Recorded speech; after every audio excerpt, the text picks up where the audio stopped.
distinguished President and CEO of the WEF, Mr. Borge Brande, ladies and gentlemen, Bismillahirrahmanirrahim. Assalamualaikum warahmatullahi wabarakatuh. Shalom, Salve, Om Swastiastu.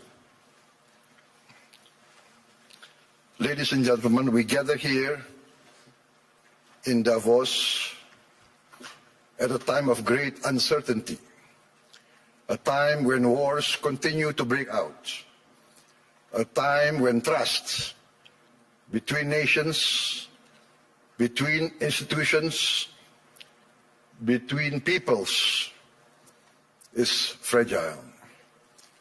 History teaches us peace and stability are our most valuable assets. Peace and stability are the ultimate prerequisites for growth and prosperity. There will be no prosperity without peace. Excellencies, distinguished delegates, the IMF recently described Indonesia as, I quote, a global bright spot with strong economic growth amid a challenging external environment. While the world had faced tightening financial conditions, trade tensions, and political uncertainty, Indonesia continues to grow. Indonesia's economy grew by more than 5% every year over the last decade. And I'm confident that this year our growth will be higher. Our inflation remains at around 2%. Our government deficit is now kept below 3% of our GDP. International institutions did not praise us because of unfounded optimism. They did so because of evidence. They recognize that Indonesia's economy is resilient. Our policies have been and will always be well calibrated. Peace and stability in Indonesia over the years did not happen by chance. Peace and stability in my country did not happen by luck. It happened because we, Indonesia, have and will always continue to choose unity over fragmentation, friendship and collaboration over confrontation, and always friendship over enmity. Our credibility, hard-earned over many years, has been protected. Credibility once lost is very expensive to regain. Indonesia, in our history, has never once defaulted on our payments of our debt. Not once. Succeeding regimes always pay the debts of the preceding regime. Presidents, successive presidents will always honor the debts of the previous administration. Excellencies, distinguished friends, in addition to requiring peace and stability, growth requires statecraft and capital, in particular the efficient allocation and reallocation of capital. That is why last February we established our sovereign wealth fund, Danantara Indonesia. Danantara means the energy to power the future of Indonesia. Danantara is a sovereign wealth fund with $1 trillion in assets under management. With Danantara, I can stand here in front of you as an equal partner. Indonesia is now not only a land of peace and stability. Indonesia now is more and more the land of opportunity. Once again, I mentioned that I am convinced that our growth, the growth of our economy will be significantly surprising to many in the world. With Danantara, Indonesia is now able to be your partners. We will co-invest and grow with you.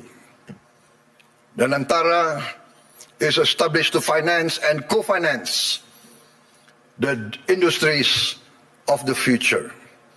We are determined to industrialize our country in a significant way. The industries of the future must be executed well and wisely. That is why we built Danantara with strong oversight and institutional responsibility. And we try to find the best executives to direct the leadership of Danantara. Danantara now manages 1,044 state-owned enterprises. We are going to bring this down to around at most 300. We will rationalize, we will get rid of inefficiency. We want the best governance and the best management under international standards. I have allowed Danantara to recruit expatriates, foreign citizens, to be able to lead these companies. We want the best brains and the best minds in the world. This is, in fact, how we run Indonesia now. From our social programs to our efforts to downstream our natural resources, to our efforts to reach self-sufficiency in food and energy. All are now accompanied by strong oversight and capable leaders. In the first 2 months of my administration, we carried out a vigorous efficiency program. We saved $18 billion by stopping inefficient and dubious programs from our budget and redirected these funds to projects that directly improve livelihoods and impact all of society. As a result, on January 6, 2025, we started our free nutritious meals program for pregnant and lactating mothers, infants, and all Indonesian children. On our first day, we started with 190 kitchens, serving 570,000 people per day. 570,000 meals per day. Today, in 1 year, we have achieved 21,102 kitchens serving nationwide. As of last night, we are producing 59.8 million meals for 59.8 million children, mothers, and elderly living alone. They receive these meals every day.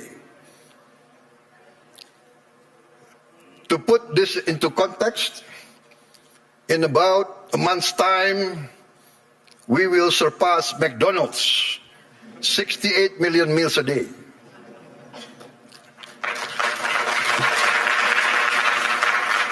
We started in January of last year. This year, we aim to serve 82.9 million meals a day. All children of Indonesia, from the womb of their mother up until they reach 18 years of age, benefit from this program. For pregnant and lactating mothers, we deliver the meal daily to their home. This is also delivered to their homes for the elderly living alone. To put this in the context I mentioned, I think McDonald's started their first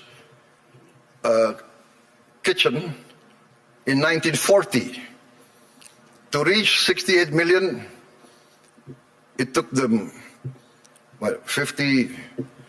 55 decades more. We will reach 82.9, I hope, by the end of December 2026. But my people say, no, sir, we will reach 82.9 before December. So hopefully we will achieve this. In addition to strengthening our children, our free meals strengthens our economy. More than 61,000 micro, small, and medium enterprises and cooperatives are now a part of this supply chain. We are creating more than 600,000 jobs just at the kitchens. At its peak, we are optimistic it will reach 1.5 million direct jobs with vendors, with suppliers. There will be another more than 1 million livelihoods embraced and improved. This is why I'm convinced that our growth will reach impressive numbers. Our social policies must expand productivity and produce growth. Today, 70 million Indonesians receive free medical checkup, and they will receive free medical checkup once a year for the rest of their lives. And this will increase to all the children and the adults of Indonesia. We are providing free medical checkup to all citizens of Indonesia. This is not a populist program. This is a rational program to save money. By detecting illness, disease at an early stage, we will save much more in the long term in treatment. This actually is a productivity improvement program. My experts say that in the long run, we will save many, many billions of US dollars. Last year, for instance, we renovated 16,140 schools.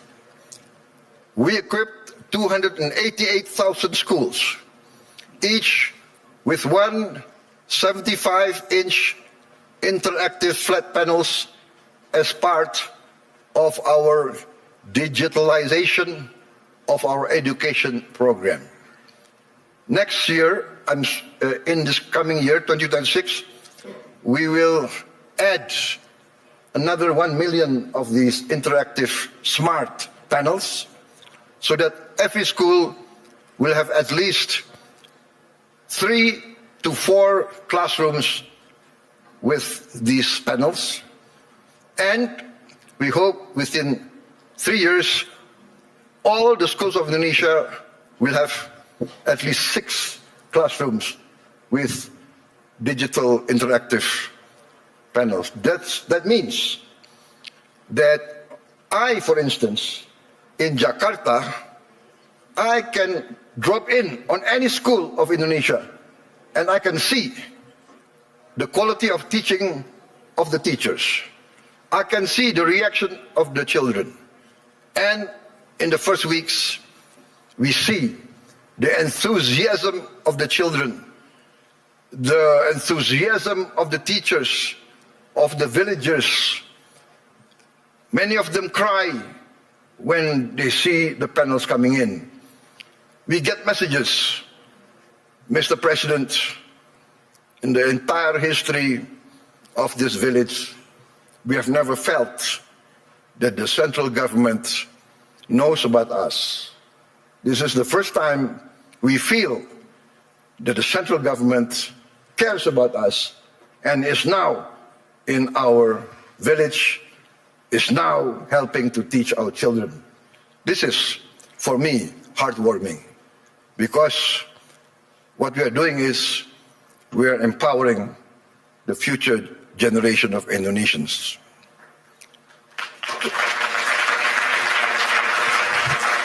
Why does this matter to global investors gathering here at the World Economic Forum? Because I am of the conviction that human capital determines long-term growth, long-term returns.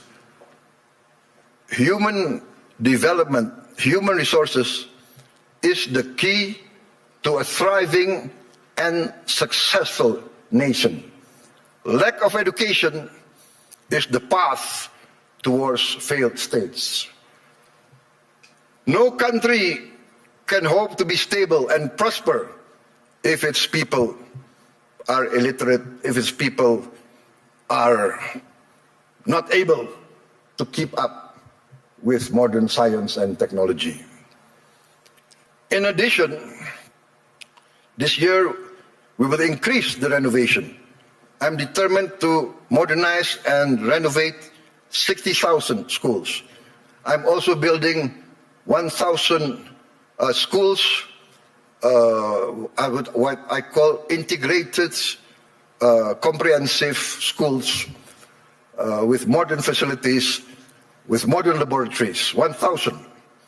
I have already, 500, but I've already built 160 schools, boarding schools for the very poor. So this is maybe unique, because usually the children of the upper class, the children of the wealthy, go to boarding school. But I now make boarding schools for the very poor. Their only condition for entering the school is they must come from the bottom deciles of our society. Those who are very poor, I'm taking their children. I want to cut the chain of poverty. Usually in countries like my countries of the global south, countries of the third world, countries coming out of hundreds of years of colonialism, usually the son of a poor peasant will be a poor peasant. The son of a garbage collector will be a garbage collector. The son of a street hawker will be a street hawker. The son of a day laborer in the harbor will also be a day laborer in the harbor. This is what we call in the global south the circle of poverty. I'm determined to break the circle. I'm determined that the son of the poorest should not be poor. They must be given equal opportunity. And that's why I've already built 166, and I will build total 500 of these boarding schools. And another 500 not boarding schools, but centers of excellence to boost the other children who are brighter. Also, I've started 20 new boarding schools for the academically gifted. I'm also building 10 new universities, and I'm discussing and negotiating with the best universities of Europe, United Kingdom, and North America to twin them and to produce universities and campus of international standard. In addition, we are now in the process of building 83,000 cooperatives with 83,000 warehouses, 83,000 cold storage, 83,000 mini markets, 83,000 village drugstores selling generic medicine, and all subsidized goods direct to the villagers without intervention from too many middlemen. We are also going to modernize what we call the new fishing villages. We will build at least 1,000 this year, but we actually want to allocate funds for 5,000 villages. Each village will have 2,000 fishermen. We hope to impact 10 million fishermen with their wives and their children. This will impact at least 40 million Indonesians. We have started a pilot project in Biak, in Papua, and the result is very heartening. The average increase in their livelihood is 60% increase in their annual livelihood. Why? Because before, to get ice was impossible for them. There was no ice-making factory near their villages. To get diesel very far, we will build diesel stations, in every village. They will have access very easy. Ladies and gentlemen, let me say this clearly. There is no investment climate without the certainty of equitable rule of law. Nobody will come in to invest in a country that is lawless or of dubious legal tradition. I am determined, under my administration, to ensure the rule of law. The rule of law must prevail over any vested interests. In 2025, Indonesia, as I promised, we will confront, and we have confronted corruption directly, firmly, and openly. As any person dealing with an illness, with a disease, we must have the courage to acknowledge the illness and disease that we suffer. We are determined directly to fight against this corruption. It's challenging. Not many people believe we can do it, but we have no choice. I have no choice. I have been inaugurated, I have been sworn in to uphold the Constitution and the rule of law. In my first weeks in government, we uncovered massive abuse in fuel and crude oil governance.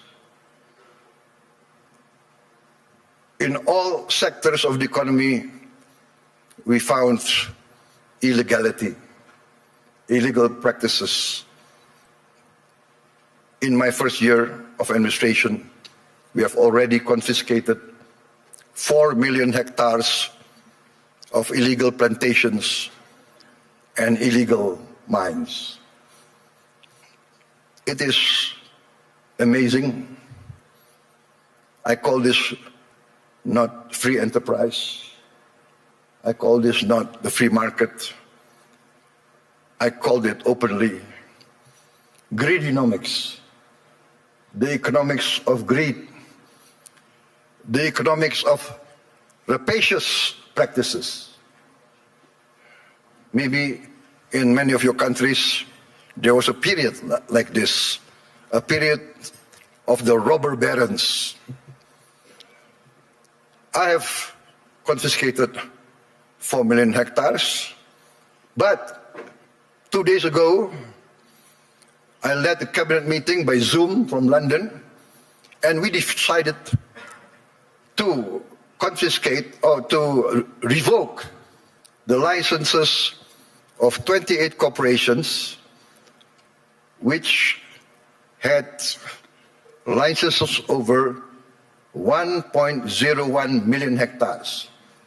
I revoked because we found them violating laws. They were building plantations on protected forests. This is a flagrant undermining of the rule of law. Perhaps these rapacious so-called entrepreneurs feel that they need not recognize the sovereignty of the Indonesian government. Or perhaps they feel they can buy all Indonesian government officials. I have reports that some of these people in their meetings say, oh, it's okay, there is no government official that cannot be bought. Well, I challenge them to try to buy officials for my administration. They will come to find themselves a big surprise. Combined with the 4 million hectares of illegal plantations already confiscated, we have, in fact, enacted the boldest, the most daring forest law enforcement effort in the history of Indonesia. We have closed, up to now, 1,000 illegal mines. But my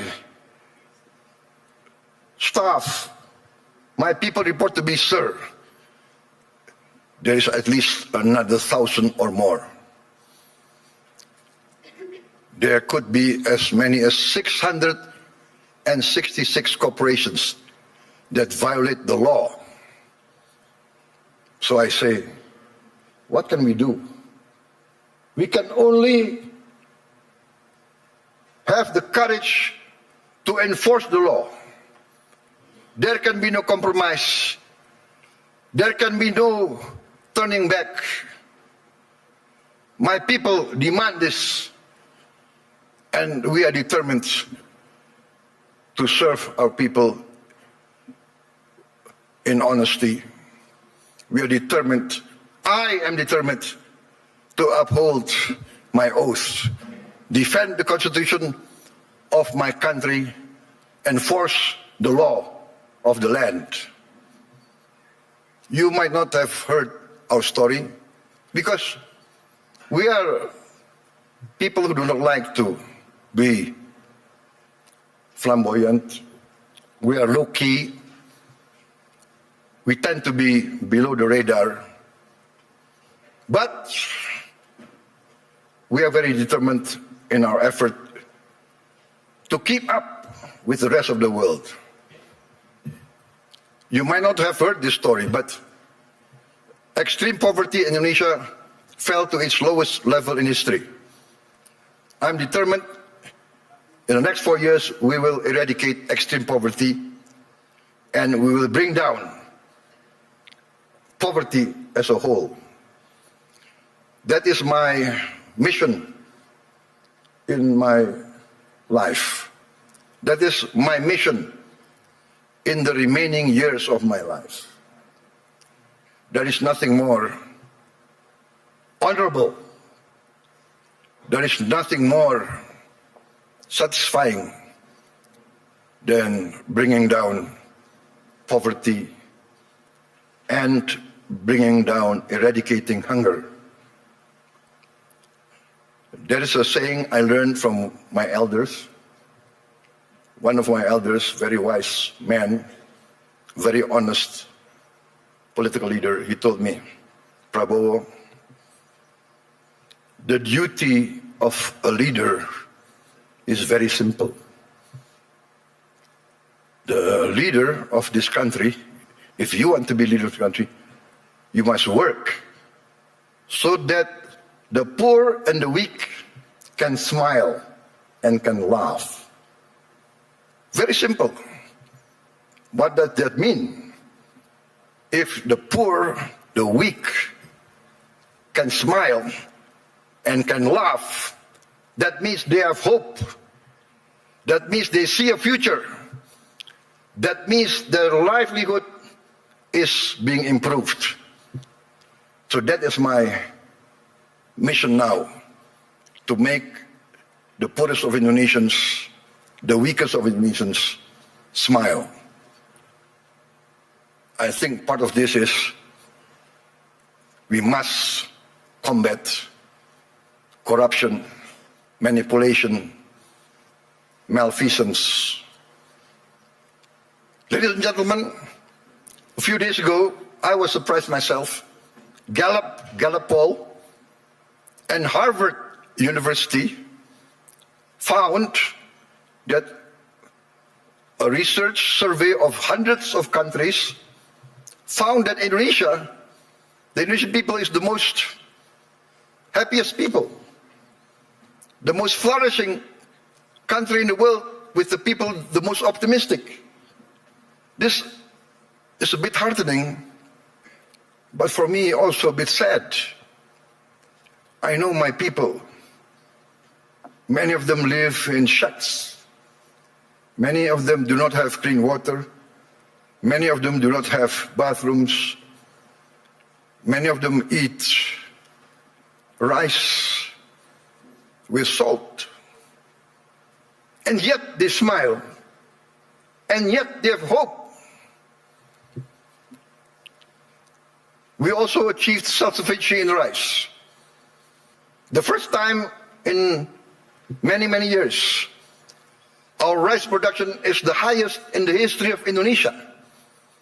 I gave a target to be self-sufficient in 4 years. I gave a target to my team. They did it within 1 year.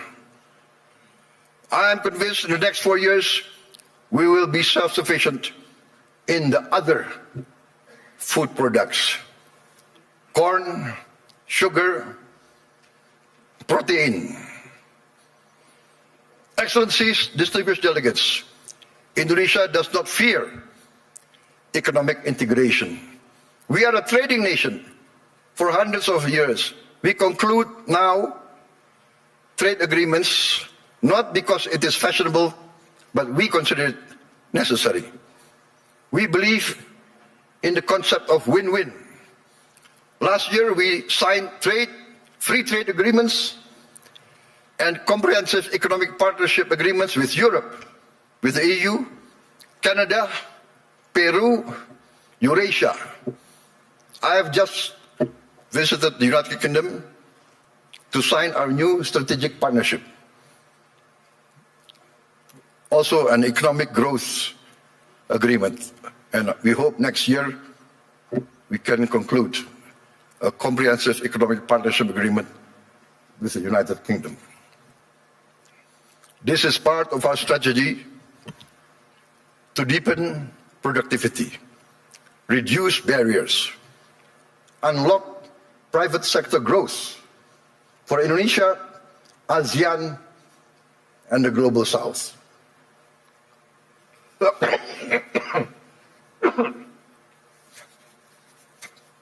Excuse me. We believe that trade integration, when done fairly, is not a threat to sovereignty. We believe trade is a tool for prosperity. Indonesia has a clear vision. We are determined to become a modern country integrated with the global economy, providing good quality of life for its citizens, living free of poverty and hunger. But we understand very well this cannot be achieved by slogans alone. It requires determination, good governance, clean government, free of corruption and malfeasance. And in the end, we must have efficient public administration.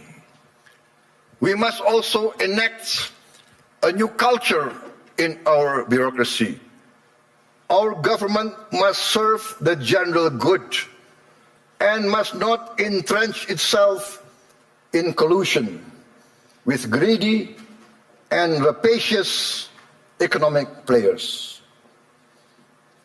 Achieving our mission also requires smart investment in infrastructure, simplifying rules and regulations, getting rid of too much red tape, and of course, significant investment in health and education. Distinguished delegates, friends, economic growth requires a dynamic private sector. Indonesia is and will always be open for foreign and domestic investment. And we realize the prerequisite for investment is political and economic stability. Also, the certainty of equitable rule of law, guaranteed by a strong, clean and democratic government. Indonesia today offers sustainable growth with stability. We may be very low-key, we may be below the radar, we don't like to be flamboyant, to be bragging. We believe in evidence, evidence-based action. In fact, I was invited to speak last year here, and I declined. Why? Because had I come last year, I would have only been leading my administration only for 2 months. So what will I be able to say? I will only be able to talk, to give platitudes. Today, I stand before you with confidence, with pride in our achievement. We have in 1 year achieved tremendous gains, tremendous reforms. We have wiped away hundreds and hundreds of regulations that do not make sense, regulations that hinder fairness, that create the culture of corruption. Hundreds of regulations we have wiped out in 1 year. Ladies and gentlemen, peace and stability is a long and arduous program. But if you want to take something from my talk today, maybe it should be this. Indonesia chooses peace over chaos. We want to be a friend to all, an enemy to none. 1,000 friends too few for us, one enemy too many. We want to be a good neighbor, a good, responsible citizen of the world, protecting the environment, protecting nature. We must not destroy nature. We must live with nature. We must maintain and be a part of a future full of hope. Hope grounded in credibility, execution of sound public policy, and continuous record of growth with equity. Let us build the world we want to live in together. Let us continue the journey to improve the quality of life for all, to live in peace, freedom, friendship, tolerance, coexistence, and cooperation for all races, all ethnicity, all religions. Let us continue our pursuit of justice for all, security and freedom for all. I look forward to seeing many of you here in this room in Indonesia, because in Bali this June, we will host the first Ocean Impact Summit together with the World Economic Forum, which Indonesia is sponsoring, together with the important participation of Mr. Ray Dalio and his research vessel, Ocean X.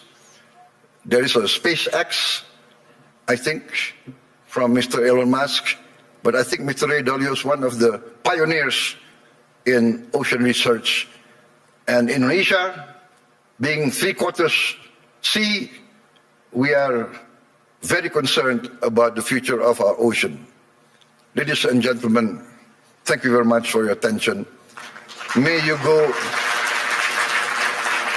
in peace with the blessing of the Almighty God. Wassalamualaikum warahmatullahi wabarakatuh.